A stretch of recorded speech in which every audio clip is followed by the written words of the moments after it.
buenas noches, mis queridos hermanos y hermanas, querida audiencia de este su canal, La Voz de María. Comenzamos el programa La Vida en Cristo. Nos acompaña hoy un misionero, nuestro hermanito Francisco. Buenas noches, Francisco.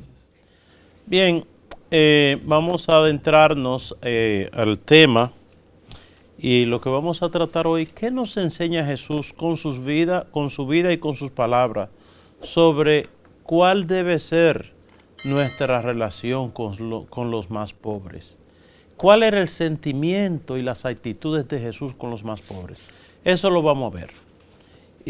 Pero antes vamos a comenzar en oración. Invoquemos al Espíritu Santo que nos dé la sabiduría de lo alto. En el nombre del Padre, del Hijo y del Espíritu Santo. Amén. Amén. Ven, Espíritu Santo, llena los corazones de tus fieles, enciende en ellos el fuego sagrado de tu amor, envía tu Espíritu y todo será creado y renovará la faz de la tierra. Oh Dios, que iluminaste los corazones de tus fieles con la luz del Espíritu Santo, haz que guiado por ese mismo Espíritu saboreemos la dulzura del bien y gocemos siempre de su divino consuelo por Cristo nuestro Señor. Amén. Amén. Hermanos y hermanos, hoy día buscamos nosotros pretextos para no hacer el bien. Decimos que no vale la pena hacer el bien, que la gente es malagradecida, que la gente vive pidiendo para engañar, que tú le das algo a una gente y tú no sabes para qué lo usa, que muchos piden para vicios, en definitiva, que ya uno no puede confiar en nadie. Esas son esas expresiones que oímos nosotros y que a veces nosotros repetimos también. De tal manera que hay una realidad, el engaño, ¿verdad? En que tanto vemos, que tanto se repite y muchas veces en que tanto caemos también, nos lleva a nosotros como a esa desconfianza. Pero ¿qué pasa? Vamos a ver, en la vida cristiana, para salvarse, ¿es necesario hacer el bien? La teoría, sobre todo luterana, dice que no, que para salvarse no hay que hacer nada. Solamente tener la idea aquí en la cabeza de que Jesucristo es el Señor y decirlo con la boca. ¿Eso es suficiente? Vamos a ver que no, que Jesucristo nos pone como condición necesaria hacer el bien. Ya San Pablo decía, no se cansen de hacer el bien, no se cansen. Es decir, que la maldad que existe no endurezcan sus corazones, porque entonces, si por la maldad que nos rodea, de engaño, de mentira, de traición, de falsedades, endurece nuestros corazones, ahí sí la cosa es peligrosa, porque si no hacemos el bien, vamos para el infierno. Y nos lo dice Mateo en el capítulo 25, versículo 31 de su evangelio. Vamos a ver, el juicio final. ¿Quién se salvará? ¿Quién se condenará? Cuando el Hijo del Hombre venga en su gloria, acompañado de todos sus ángeles, entonces se sentará en su trono de gloria. El día del juicio final vendrá el Señor, ya no como vino para que hicieran lo que quisieron con él, sino para el juicio final, para juzgar nuestra condición, si nos salvamos o nos condenamos. Serán congregadas delante de él todas las naciones, y él separará a los unos de los otros, como el pastor separa las ovejas de los cabritos. Pondrá las ovejas a su derecha y los cabritos a su izquierda. Entonces dirá el rey a los de su derecha. Dirán el rey a los de su derecha. ¿Qué le dirán? Venid, benditos de mi Padre. Vengan, benditos de mi Padre. Recibid la herencia del reino preparado para vosotros. Reciban el reino preparado para ustedes. Entren al reino de los cielos. ¿Por qué? Porque tuve hambre y me distes de comer. Tuve hambre y me diste de comer. Y tuve sed y me distes de beber. Tuve sed, me dieron de beber. Era forastero y me acogisteis. Era forastero y me acogisteis. Estaba desnudo y me vestisteis. Desnudo y me vestiste. Enfermo y me visitaste. Enfermo y me visitaste. En la cárcel y me acudiste. En la cárcel y vinieron a verme. Es decir, miremos bien, que hacer el bien es condición necesaria para entrar en el reino de los cielos. Es decir, a veces se absolutiza un versículo de la Biblia, no, que San Pablo dijo que con solamente decir que hay que ver la profundidad de ese texto para analizarlo, porque la Biblia no se contradice. Pero más claro que esto, como dice, ni el agua. Ahora, los demás, ¿por qué se condenarán los demás? Vamos a ver, versículo 43. 43. Uh-huh. Era forastero y no me acogisteis. Estaba desnudo. No, desde el 41. 41. 41. Uh-huh. Okay. Entonces dirá también a los de su izquierda. Vean, los primeros se salvaron por dar comida a los hambrientos, por dar agua a los sedientos, por dar ropa al desnudo, por dar techo al forastero, por ir a la cárcel, por ir a ver a los enfermos, es decir, la clase más desposeída, la clase más vulnerable, haciendo el bien donde se llega al cielo. Ahora, el que no hace el bien, vamos a ver. Apartaos de mí, malditos. Apártense de mí, malditos. Y porque el Señor rechaza, ¿verdad? Y manda al fuego del infierno por toda la eternidad a los de su izquierda. Al fuego eterno preparado para el diablo y sus ángeles. ¿Por qué? Porque tuve hambre y no me disteis de comer, sed y no me disteis de beber. Ok, perfecto. No hicieron el bien. No hicieron el bien y entonces con eso, por no hacer el bien, fueron al infierno. Hay que tener cuidado de que nosotros pensamos muchas veces que nos vamos a salvar por no hacer el mal. Es decir, yo no le he hecho un mal a nadie, entonces me voy a salvar. No es suficiente.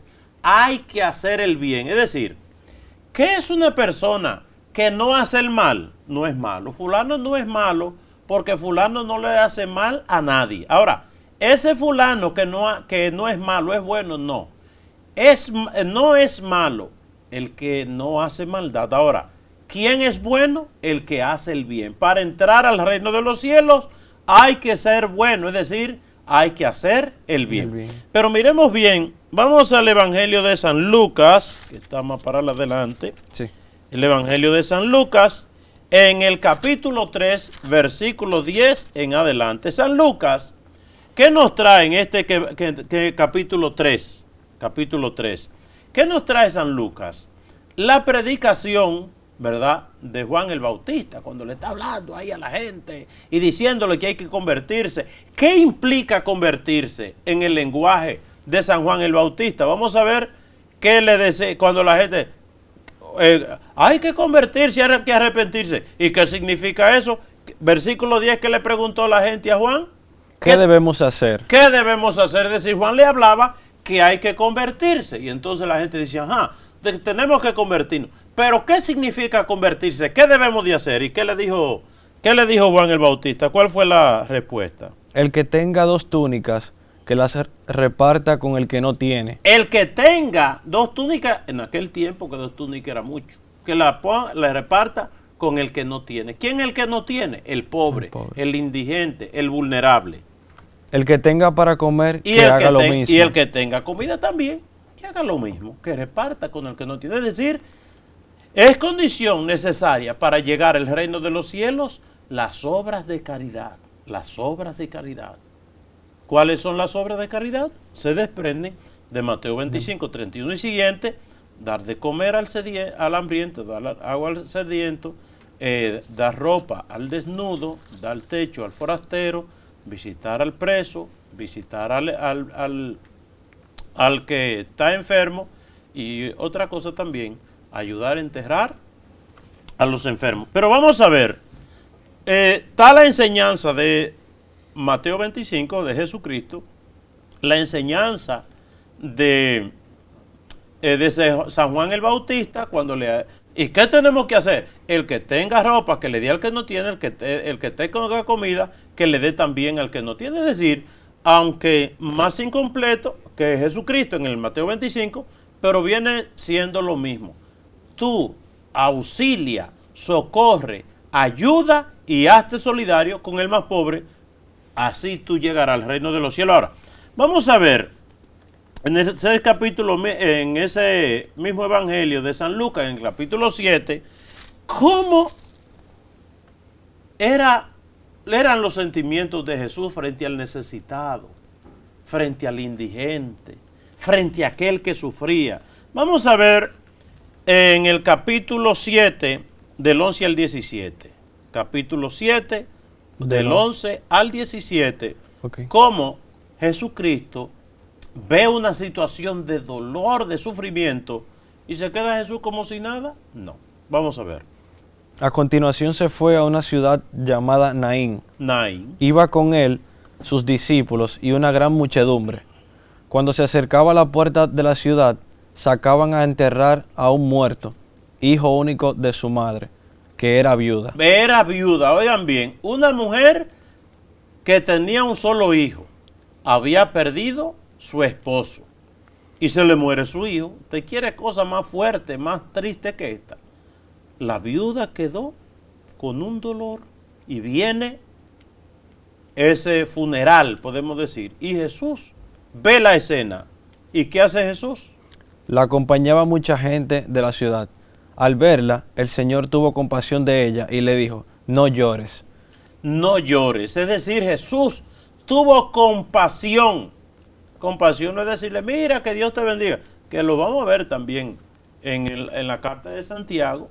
Si dice Santiago, si tuviera una gente adolorida, sufriendo con hambre, mira, que Dios te bendiga y que te dé comida. Y tú sigues, ay, hay que pedir a Dios que nos dé sensibilidad. A veces uno ve tantas escenas de dolor y sufrimiento que uno se insensibiliza, se le pone el corazón como una piedra y ya uno está acostumbrado a ver dolor y sufrimiento. Uno debe pedirle a Dios el don de la sensibilidad, que nunca se nos vaya el don de la sensibilidad. Entonces, ¿qué eso hizo? No llore, eso fue lo primero que hizo Jesús. Acercándose, tocó el féretro. Acercándose, tocó el féretro. Los que llevaban se pararon y él dijo, joven, a ti te digo, levántate. El muerto se incorporó y se puso a hablar, y él se lo dio a su madre. Y él se lo dio a su madre, exactamente. Es decir, Jesús se conmovió, Jesús se dolió, Jesús se hizo solidario, ¿verdad?, con ese dolor. Y Jesús le devolvió vivo el hijo a su madre. Qué alegría tendría esa mujer. Es decir, Jesús le alegró la vida a una mujer triste y adolorida. Pero vamos a ver, Jesús que decía, denle en comida al hambriento. Vamos al Evangelio de San Mateo, en el capítulo 14 del Evangelio. Vamos a ver si lo encontramos, el Evangelio de San Mateo. ¿Y qué vamos a encontrar ahí? Bueno, versículo 14, vamos a leer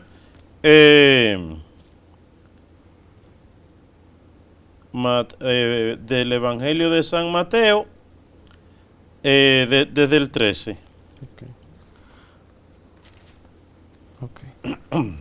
Al oírlo, Jesús se retiró de allí en una barca, aparte, a un lugar solitario.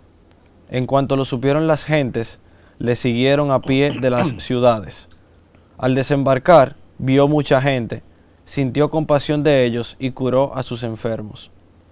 Primeramente Jesús curó a los enfermos de aquel lugar. Curó a los enfermos.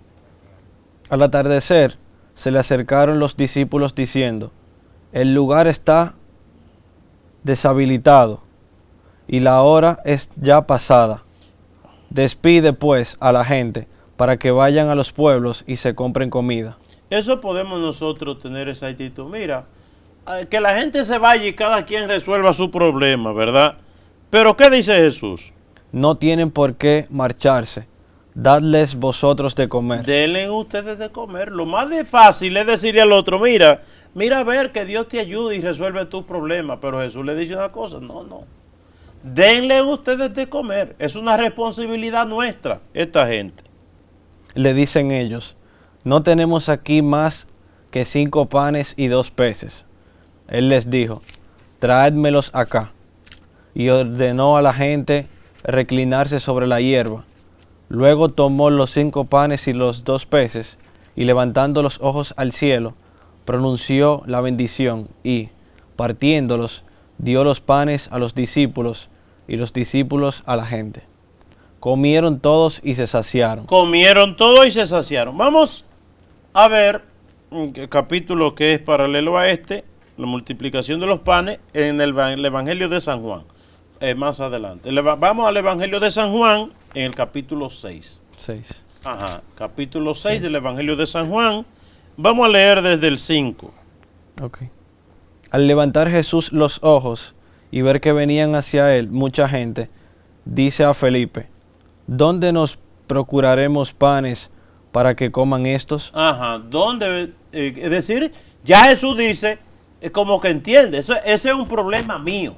Es decir, se conmueve Jesús. Vamos a seguir. Se lo decía para probarle, porque él sabía que lo iba a hacer. Él sabía que lo iba a hacer. Jesús no es indiferente frente al pobre, frente al hambriento. Jesús se procura. Entonces, incluso dice en la otra multiplicación de los panes, que Jesús le dijo, no, esta gente no se puede marchar así, no lo podemos dejar marchar así, porque después se desmayan en el camino. Tenían 3 días con Jesús, no lo podemos dejar marchar así. Es decir, Jesús viendo esa realidad de esa gente hambrienta, ya 3 días sin comer nada, dice Jesús, no lo podemos dejar marchar así. Es decir, la preocupación de Jesús no es solamente la dimensión interior o espiritual de la gente, sino también la preocupación física, ¿verdad?, de las necesidades de los demás. Y entonces Jesús sabía que lo iba a hacer y lo hizo. Y recordemos también que el bien que hace Jesús desborda las necesidades de los demás. Jesús dio de comer y sobró. Dice, recogieron primero 12 canastas y después en la otra multiplicación 7 canastos. Es decir, sobró, desborda Jesús. Cuando Dios en nosotros, miremos que cualquier cosa que uno le anhela en este mundo, nunca llena nuestras expectativas. Pero frente a Dios, cuando Dios da algo, Dios da mucho más que lo que necesitamos. Dios rebosa, dice Santo Tomás de Aquino, rebosa el vaso que llevamos en el corazón, el vaso del deseo. Dice, todas las demás cosas de este mundo te dejan a media. Yo creía que esto era otra cosa, yo esperaba más. Sin embargo, de Dios siempre nos da mucho más que lo que uno espera. Vamos a ver también, frente a los enfermos, ya veíamos Jesús, pero vamos a ver Jesús frente a un paralítico. Vamos al Evangelio de San Juan, en el capítulo 5, del 1 al 16. En el capítulo 5. Después de esto, hubo una fiesta de los judíos, y Jesús subió a Jerusalén. Hay en Jerusalén una piscina probática que se llama en hebreo Betzatá, que tiene que tiene 5 pórticos. En ellos yacía una multitud de enfermos, ciegos, cojos, paralíticos, esperando la agitación del agua.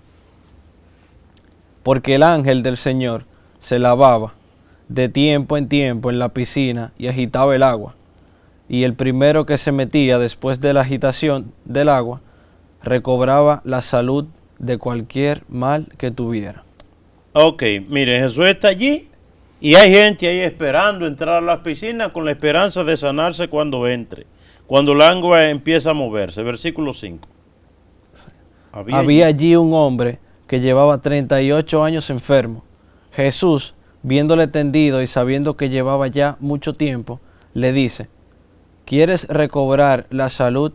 Le respondió el enfermo: Señor, no tengo a nadie que me meta a la piscina cuando se agite el agua, y mientras yo voy, otro baja antes que yo. Jesús le dice: levántate, toma tu camilla y anda. Jesús, sabiendo que este hombre llevaba 38 años y que lo de él era inútil humanamente hablando, porque él siendo tullío, ya cuando el agua se mueve que él va a querer entrar, ya todo el mundo le ha cogido adelante.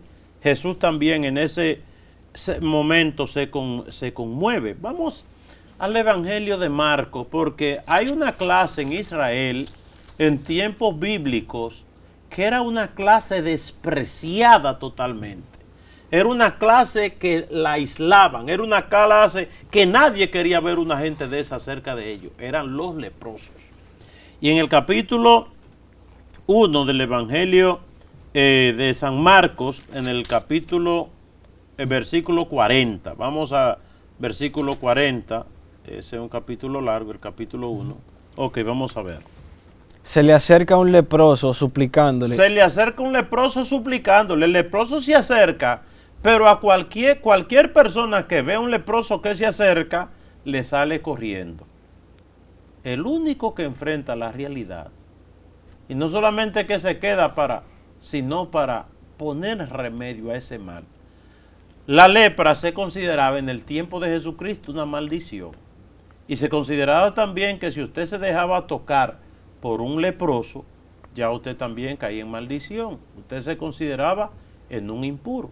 Usted se consideraba impuro. Entonces incluso los leprosos que llevaban una campanita para cuando cruzaran por donde había gente, tocar la campanita para que todo el mundo se apartara. Es decir, eso era una clase excluida, ¿verdad? ¿Cuántas veces quizás no hemos nosotros visto gente tan enferma que nos repugnan? Si había algo que repugnaba en el tiempo de Jesucristo, era el leproso. ¿Qué hace Jesús?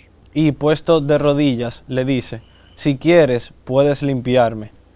Encolerizado, extendió su mano, le tocó y le dijo, quiero, queda limpio. Y al instante le desapareció la lepra y quedó limpio. Le despidió al instante, prohibiéndole severamente, mira, no digas nada a nadie, sino vete, muéstrate al sacerdote y haz por tu purificación la ofrenda que prescribió Moisés para que les sirva de testimonio. Ok. Jesús deja que el leproso se acerque y Jesús lo toca y el leproso sana. Impensable era que una gente tocara a un leproso porque era repugnante, porque esa era una maldición que se pegaba en la mentalidad de la gente. Jesús, frente al indigente, mientras más grande es el sufrimiento, el dolor, la condición del otro, más cercano se hace Jesús. Vamos a ver otra clase que la gente rechazaba y que Jesús acoge en su tiempo, que es los niños. Vamos al capítulo 10, vamos a verlo, no desde Mateo, que Mateo nos lo presenta en el capítulo 19, Marcos nos lo trae en el capítulo 10, desde el versículo 13. Marcos 10, versículo 13. Les presentaban unos niños para que los tocara, pero los discípulos les reñían. Mas Jesús... Oigan, los discípulos le reñían. Bueno, cuando yo estaba pequeño, un muchacho, mira muchacho, quítate de ahí, esto es para la gente. Pero el muchacho como que era una clase apartada. En tiempo de Jesucristo, los niños eran una clase también despreciada. Se consideraba que un muchacho no es gente, un niño eso no es gente. Por eso el niño lo apartaban. Entonces, cuando lo más natural era, porque uno critica, pero mira a los discípulos que apartaban a los niños, les reñían, quítense de ahí, échense para allá, esta es una cuestión para la gente grande, ¿verdad? Era lo más natural. Ahora, los discípulos les reñían, pero ¿hace Jesús lo mismo? Vamos a ver. Jesús, al ver esto, se enfadó y les dijo, dejad que los niños vengan a mí. Dejen que los niños vengan a mí. No se los impidan. No se lo impidan. Porque de los que son como estos es el reino de Dios. ¿Y cómo termina? Y los abrazaba. Y abrazaba a los niños y los bendecía poniendo las manos sobre ellos. Eso era una cosa que nadie hacía en tiempo de Jesús. La gente, muchachos, quítese para allá. Jesús acoge a los niños y los bendecía. Miremos nosotros que Jesús nos da una enseñanza, no solamente verbal, sino con su propia vida. ¿Cómo soy yo frente al enfermo? Ese enfermo podrido, leproso, ese enfermo que podríamos decir hoy, una gente con cáncer. Y bueno, hoy por lo menos se le ponen medicamentos, pero a mí me han tocado enfermos con cáncer, gente muy pobre que no ha recibido el tratamiento necesario y un mal olor inmenso, un mal olor tremendo. Y uno se pregunta, ¿cómo yo he sido, cómo yo soy con los enfermos, con una gente indigente? O pensemos nosotros, hay una clase también muy despreciada, que son los adictos a la droga, que usted lo ve sucio, usted lo ve hediondo, usted lo ve harapiento, usted lo ve rechazado. Son seres humanos. Son seres humanos. Es decir, Jesús, ¿qué hacía frente a esa gente que por su condición eran despreciados? Jesús lo acogía. En cada ser humano está Dios. En ese indigente está Dios, en ese hediondo sin bañarse está Dios, en ese ya esclavo de la droga que se le ha explotado y usted lo ve abandonado totalmente, ¿verdad? Que usted quisiera verlo muy lejos, pero pienso, ahí está Dios. Miren, San Juan de Dios, no se puede hablar de los hospitales sin tres figuras, ¿verdad?, que son San Juan de Dios, San Benito Cotolengo y San Camilo de Leslie. Eran gente que eran delicados con los enfermos. Y mientras más miserable se veía un enfermo, ellos con más delicadeza lo atendían. Ahí está Dios de manera especial en ellos. En atención a Mateo 25, 31 y siguiente.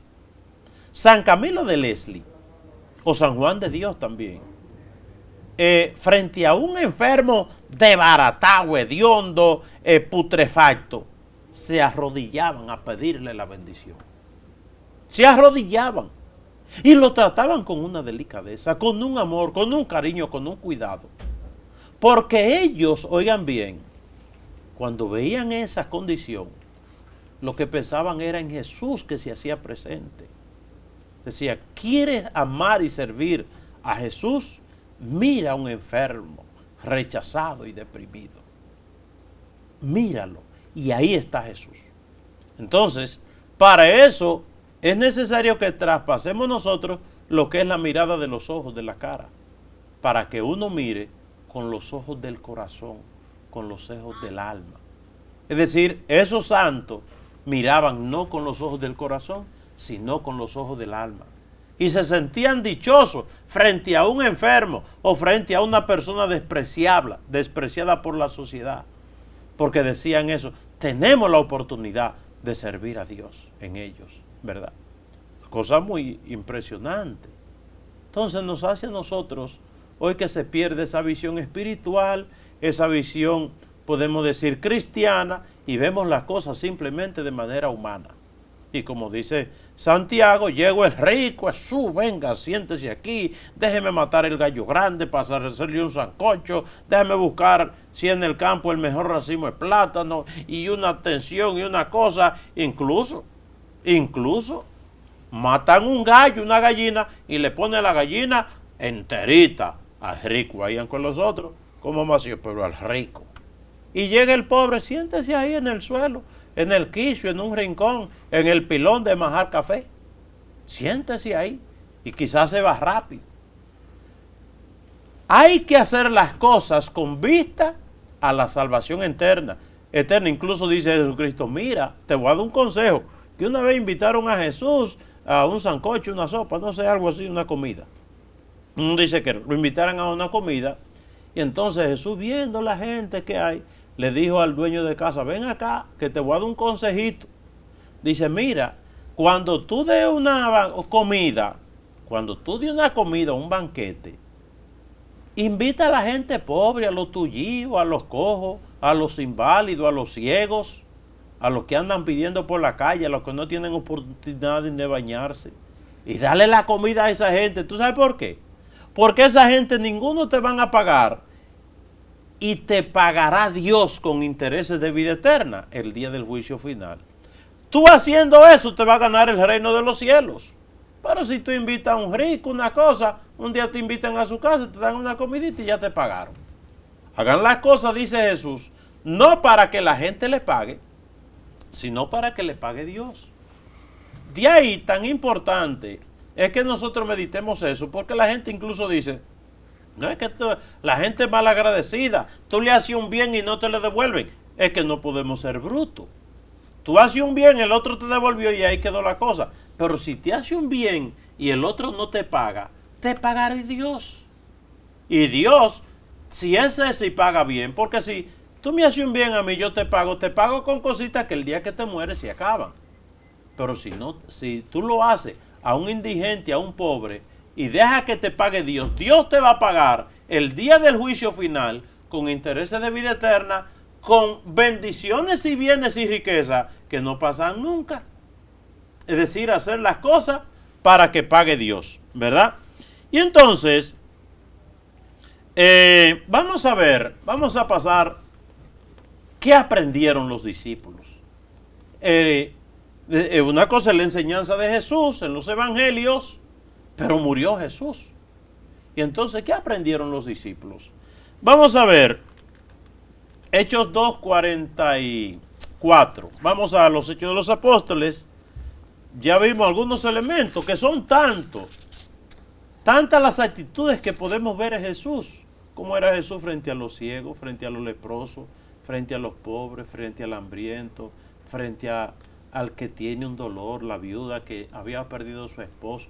Todo eso lo podemos ver y muchos casos más que no hemos visto. Pero los discípulos que aprendieron en la escuela de Jesús, recordemos que Jesús dice, que dicen los evangelios, que el evangelio de San Marcos, que Jesucristo, 3:14, dice Jesucristo escogió a los discípulos para dos cosas. Primeramente para que estuvieran con él y después para mandarlo a predicar. Los discípulos habían estado con Jesús, ya Jesús asciende al cielo y lo envía. ¿Qué aprendieron los discípulos y cómo lo ponen en práctica? Vamos a ver, comenzar la vida de los discípulos, donde la encontramos plasmada en los Hechos de los Apóstoles. Vamos a ver Hechos 2, versículo, vamos desde el 44. Los creyentes estaban de acuerdo y tenían todo en común. Los creyentes, los discípulos estaban de acuerdo y tenían todo en común. Vendían sus posesiones y sus bienes. Vendían sus posesiones y sus bienes. Y los repartían entre ellos. Y los repartían entre ellos. Según la necesidad de cada uno. Según la necesidad de cada uno. La gente que se convertía, vendía lo que podía, traía el dinero a los discípulos y los discípulos repartían las cosas de acuerdo a las necesidades. Es decir, habían en la primera comunidad cristiana, había una clase social, bueno, vamos a ver, los pobres en los tiempos de Jesús. Primeramente, estaban las viudas y los huérfanos. Habíamos dicho, cuando moría el padre de familia, todo pasaba al primogénito, al hijo varón mayor. Los otros quedaban pobres. Por eso tanto se menciona la viuda y los huérfanos, porque no quedaba nada para ellos, solamente uno se llevaba todo. Después estaban los levitas que se dedicaban al templo, a las quehaceres religiosos, no tenían un trabajo remunerativo, era una clase pobre. Y había otra clase pobre. ¿Quiénes eran? Los forasteros. Esos que venían de lejos, ¿verdad? A ver si encontraban un trabajito, ¿verdad? No tenían a nadie, eran pobres y eran una clase pobre. Entonces, ya desde entonces, los discípulos habían aprendido de Jesús que los pobres hay que atenderlos, ¿verdad? Haciéndole el bien a los pobres, se les sirve a Dios. Vamos a ver en el mismo Hecho de los Apóstoles, capítulo 3, del 1 al 7, recordemos a Jesucristo, que cuando llegaba a un lugar, recordemos cuando cenó, por ejemplo, la suegra de Pedro, y le trajeron todos los enfermos de Cafarnaúm, y él los sanó. Pues los discípulos aprendieron también. Vamos a ver, capítulo 3, 1 al 7, Hechos de los Apóstoles. Juan y Pedro subían al templo para la oración de la hora de nona. Ajá. Estaba allí un hombre tullido desde su nacimiento. Miremos bien que los discípulos van a orar. Los discípulos van a orar. Y entonces cuando van a orar al templo a la hora de nona, es decir, ¿qué ¿Qué pasó? A las 3 de la tarde. A las 3 de la tarde. Ajá. Al que llevaban y ponían todos los días junto a la puerta del templo, llamada Hermosa, para que pidiera limosna a los que entraban en el templo. Había un limosnero, una gente. Este, al ver a Pedro y a Juan, que iban a entrar en el templo, les pidió una limosna. Él era tullido, ¿verdad?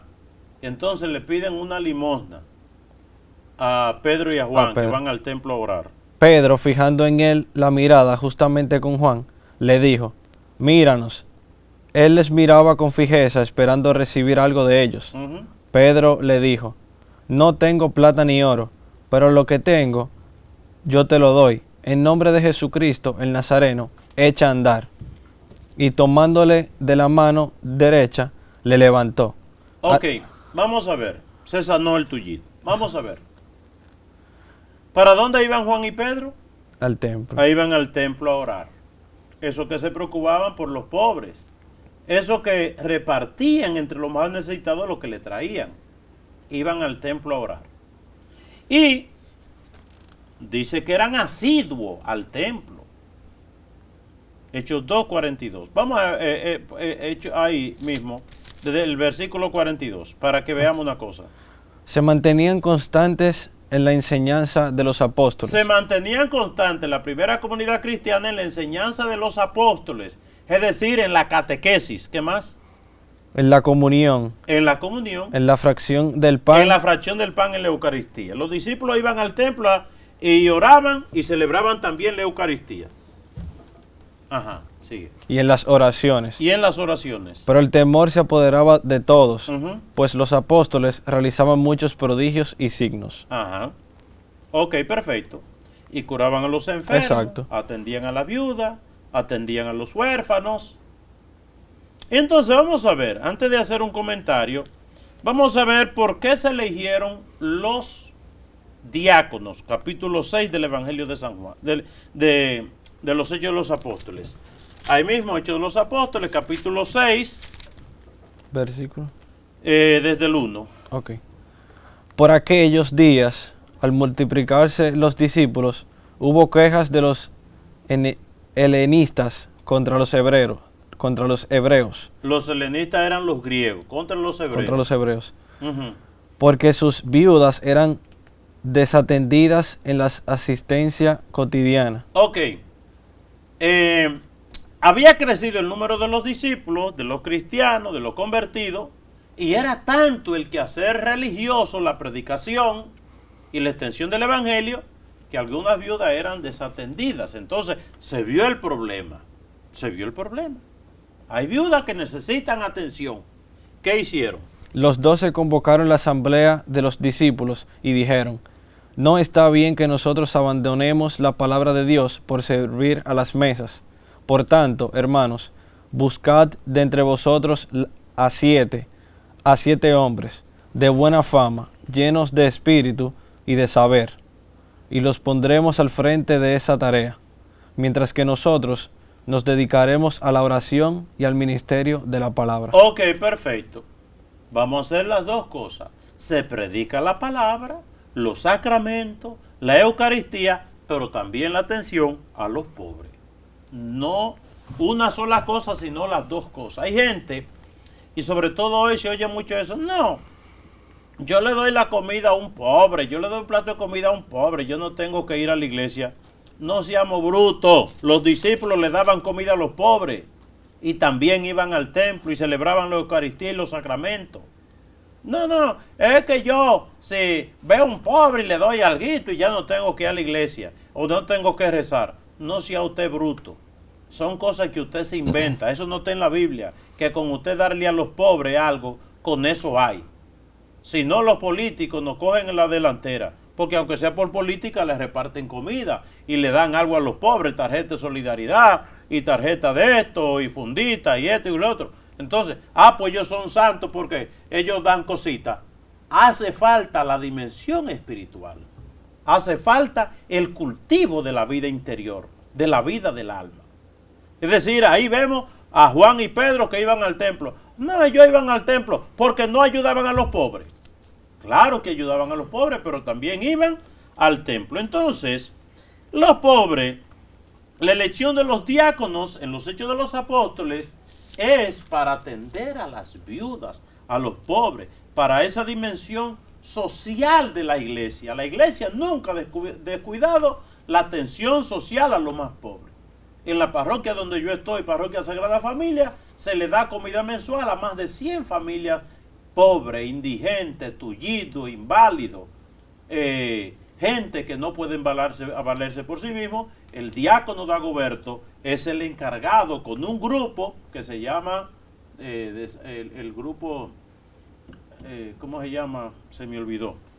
Bueno, ese grupo social que tiene la parroquia, en la parroquia donde yo estoy, se le da de comida a más de 100 familias pobres mensualmente. Incluso ahora se fue el diácono para Haití, para allá, regalarle cosas a los pobres. Pero además de darle cosas a los pobres, vamos a la iglesia, celebramos los sacramentos, oramos todos los días, rezamos el Santo Rosario.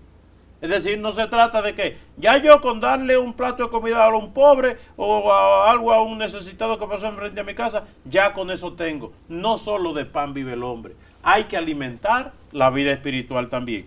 Incluso, miremos bien,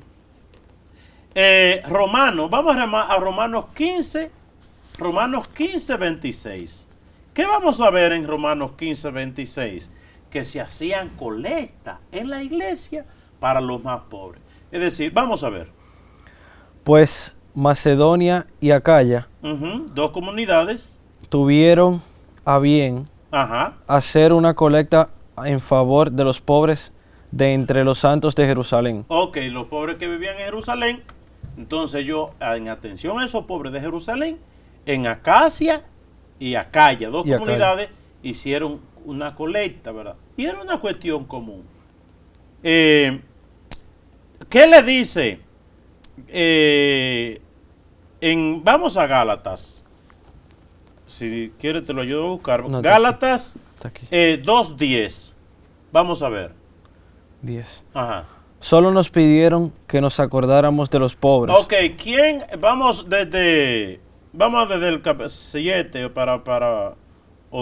desde el 5. Del 5. Aquí. A quienes ni por un instante decimos, sometiéndonos a fin de salvaguardar para vosotros la verdad del Evangelio, y de parte de los que eran tenidos por notables, no importa lo que fuesen. Ok, miren, Pablo va donde Pedro. Y es muy interesante porque Pablo tuvo un encuentro con Cristo, recordemos cómo fue la conversión de Pablo. Sin embargo, Pablo va donde Pedro, convencido de que Pedro es el primer papa, es el primero entre los apóstoles, quien tiene la última palabra.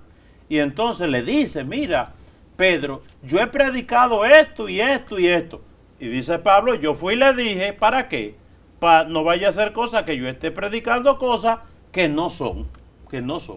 Él fue con esa humildad. Y entonces, ¿qué fue lo que Pedro le dice a Pablo? Una sola nos pidió. Vamos a ver otra vez el versículo 10, el 10. El 10. Solo nos pidieron que nos acordáramos de los pobres. Ok, reconocieron que era bueno el evangelio que predicábamos, que no hay error ahí. Pero nos recordaron una cosa. ¿Qué fue lo que le recordaron? Cosa que he procurado cumplir. Cosa no solamente me lo recordó, sino que yo he procurado cumplir. ¿Qué es? Acordarse de los pobres. Acordarse de los pobres. Acordarse de los pobres. Pedro le acordó eso a Pablo. Mira, Pablo, en tu trabajo pastoral nunca te olvides de los pobres. Entonces vamos a ver Primera de Corintios en el capítulo 16. Primera de Corintios capítulo 16 del 1 al 4, que vamos a encontrar también otra actividad eclesial a favor de los pobres. Primera de Corintios en el capítulo 16, el último capítulo de Corintios. Lo tengo. Lo tiene. 16. Del 1 al 4. Okay. En cuanto a la colecta en favor de los santos. En la colecta en cuanto a favor de los santos. Haced también vosotros. Hagan también ustedes una colecta. ¿Qué día se hacía esa colecta? Tal como mandé a las iglesias de Galacia. los primeros días de la semana. ¿Qué día es el primer día de la semana? Los Domingo. domingos. Por eso, ¿de dónde viene la colecta en la iglesia los domingos?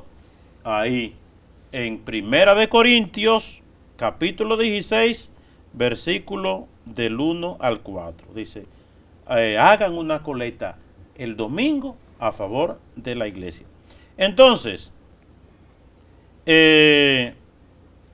recordemos la conversión de Zaqueo, que no lo vamos a leer en el Evangelio de Juan, que dice Zaqueo a Jesús: cuando se convierte, la mitad de mis bienes se la daré a los pobres. Es decir, una conversión, una vida cristiana que no tiene en consideración esa dimensión económica, la colaboración para el sostenimiento de la iglesia y los más pobres, es una conversión que no está completa, no está completa. Entonces, hermanas y hermanos, el rico, el joven rico, cumplía todos los mandamientos, pero le faltaba una cosa: desprenderse. Y cuando le hablan de desprendimiento, por ahí mismo se fue. ¿Cuánta gente que nos hace falta que recordemos lo que Jesús le dijo a los pobres? Si quiere ser perfecto y llegar al final, comparte con los más pobres. Ya en esta parte final del programa, punto y aparte, señores, hay un desorden en este país en cuanto al tráfico, en cuanto a los vehículos, los motores. Y es una cosa, ayer yo estaba en el traumatológico Juan Bosch, eso lleno de gente. Usted ver una madre una semana entera con su hijo que se cayó de un motor, que se cayó de una pasola, la mamá que tiene que ir allí a hacer un examen para hacer a la sangre de su hijo, etcétera.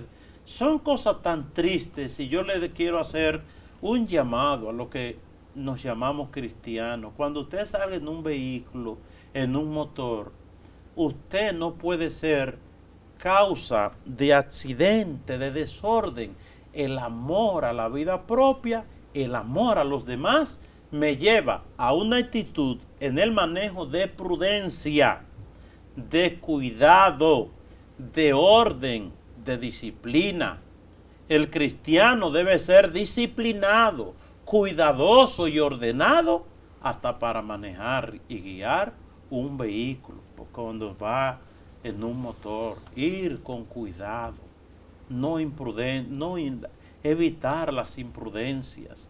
Somos el país de América Latina y de todo el área más imprudente en el manejo, de más accidentes, de más desorden. Y es una carga para el gobierno y para el Estado, que es para nosotros, ¿verdad? Esos hospitales llenos, la gente dice, bueno, es que mi vida es mía, conmigo nadie se meta, yo manejo como quiera, yo levanto la goma del motor. Pero cuando te cae del motor y provoca un accidente, ya es la vida y el problema. No es solamente tuyo, es de todo. Y entonces el cristiano es cristiano en la iglesia rezando y en la misa. Es cristiano en su casa, con su esposa, con sus hijos. Es cristiano manejando un motor, manejando un vehículo, cuando va por la calle. Es decir, y el cristiano se caracteriza por el orden y la disciplina. Uno no puede ser causa de tanto accidente, de tantas fatalidades, de tantas desgracias. Ahí una pobre señora, ¿verdad?, de la iglesia, una señora buena, sale entonces un accidente y un motor con otro, le dieron y bueno, ahí está con trauma y cuantas cosas, y todo el mundo oramos por doña Carmen, una señora tan de Dios. Entonces, pero es que usted de manera concreta, usted ve en un motor con un hijito o con dos hijitos, niños pequeños, ¿cómo usted se atraviesa en luz roja? ¿Cómo usted va en vía contraria? ¿Cómo usted va en exceso de velocidad? No podemos seguir así. Es decir, recordemos, hermanas y hermanos, el hecho de usted ir a un vehículo, ser incluso gentil, aunque les toque a usted darle chance al otro, oportunidad al otro. No somos animales, no podemos seguir esta vida de animales en la calle, conduciendo. No podemos seguir así. Es un llamado a la conciencia de cada uno, que manejemos con prudencia y manejemos con una visión humana y cristiana. Y así llegamos al final del programa La Vida en Cristo, dando gracias a Dios, porque Dios es bueno. Que por intercesión de la Santísima Virgen María y todos los santos, el Señor les colme de sus bendiciones, en el nombre del Padre, del Hijo y del Espíritu Santo. Amén. Amén. Pasen buenas noches, que Dios les bendiga.